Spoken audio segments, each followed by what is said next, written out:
ஆண்டவரும் உலக இரட்சகருமாகிய இயேசு கிறிஸ்துவின் இனிய நாமத்தில் யாவருக்கும் என் அன்பின் வாழ்த்துக்கள். பொதுவாக காத்திருக்கிற நேரம் மிகவும் கடினமான நேரம்தான் என்றாலும் நம்முடைய ஆண்டவர் ஜெபத்தை கேட்கிறார். ஜெபத்தை கேட்கிறவரே மாம்சமான யாவரும் உம்மிடத்தில் வருவார்கள். சங்கீதம் 65:2 தாவீது கூறுகிறார். நான் இனி கர்த்தருக்காக காத்திருக்கிறது வேண்டியது என்ன? 2 ராஜாக்கள் 6:33. ஏதோ ஒரு அற்புதத்துக்காகவோ அல்லது ஆசீர்வாதத்துக்கோ நீண்ட காலமாய் காத்திருந்து அது கிடைக்கவில்லையே என்ற ஆதங்கத்தோடு நாம் கண்ட வசனத்தில் ராஜா குறிப்பிட்டது போல நீங்களும் சில நாட்களாகவே கேள்வி கேட்டுக் கொண்டிருக்கலாம். உங்கள் கேள்விக்கு நிச்சயம் அருமை ஆண்டவர் பதில் கொடுப்பார். அவசரப்பட்டு தேவனுடைய சித்தத்துக்கு மாறாக செயல்பட ஒருபோதும் இடம் கொடுத்து விடாதீர்கள். அது பல வேதனைகளையும் இழப்புகளையும் கொண்டு வந்துவிடும். உதாரணமாக, நீ செய்ய வேண்டியதை உனக்கு அறிவிக்கு மட்டும் 7 நாள் காத்திரு என்றான். 1 சாமுவேல் 10:18.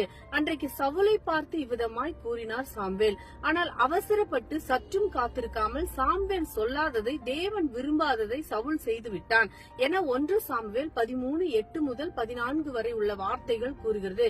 இதனால் அவருடைய ராஜ்ய பாரம் நிலைத்து நிற்காமல் போனது. அநேக வேளைகளில் தேவன் அற்புதம் செய்யும் வரைக்கும் காத்திருக்க மனதில்லாமல் அவசரப்பட்டு செய்யும் காரியங்கள் நிமித்தம் பல வேதனைகளையும் கஷ்டங்களையும் சந்திக்கிறோம்.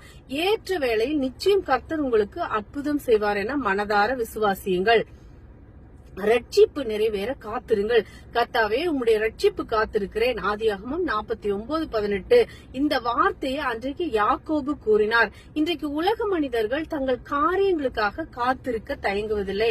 ஆனால் தேவ பிள்ளைகளோ கர்த்தருக்கு அடுத்த காரியத்தில் காத்திருக்க முடியாமல் ஆசீர்வாதத்தை இழக்கிறார்கள். நீங்கள் பெற்ற ரட்சிப்பு நிறைவேற காத்திருக்க வேண்டும். உங்களை சார்ந்தவர்கள் நீங்கள் எதிர்பார்த்தபடி ரட்சிப்புக்கு அவர்கள் வராமல் இருந்தால் சோர்ந்து போகாதீர்கள்.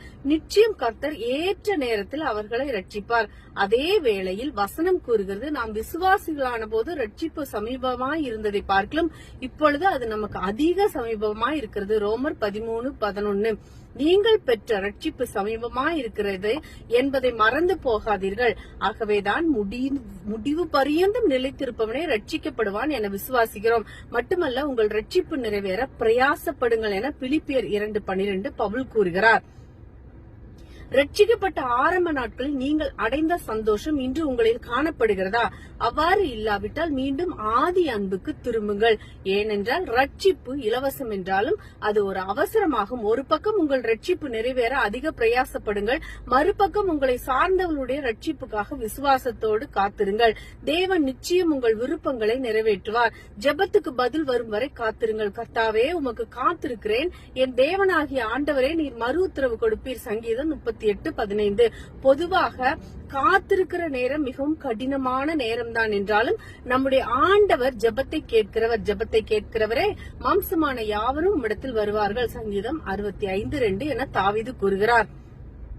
நம்முடைய சகல தேவைகளை ஜெபத்தின் மூலம் தேவனுக்கு தெரியப்படுத்த வேண்டும் என வேதம் கூறுகிறது. அதே வேளையில் ஏற்ற நேரத்தில் பதில் வராத போது உடனே நாம் சோர்ந்து போய் விடுகிறோம். கர்த்தாவே, உமக்கு காத்திருக்கிறேன், நீர் மறு உத்தரவு கொடுப்பீர் என்பதுதான் தாவீதின் விசுவாசம். மேலும் கர்த்தருக்காக பொறுமையுடன் காத்திருந்தேன், அவர் என்னிடமாய் சாய்ந்து என் கூப்பிடுதலை கேட்டார். சங்கீதம் 40:1. சாத்தான் அநேக வேளையில் நம்முடைய பொறுமை இழக்க பலவிதமான அவிசுவாசம், எதிர்மறையான எண்ணங்கள், குழப்பங்களை கொண்டு வருவான். என்றாலும் நாம் மனம் தளராமல் என் ஜெபத்துக்கு பதில் வரும் வரை நான் காத்திருப்பேன் என அறிக்கை செய்து தேவனை மகிமைப்படுத்துங்கள். நிச்சயம் உங்களுக்கு பதில் வரும்.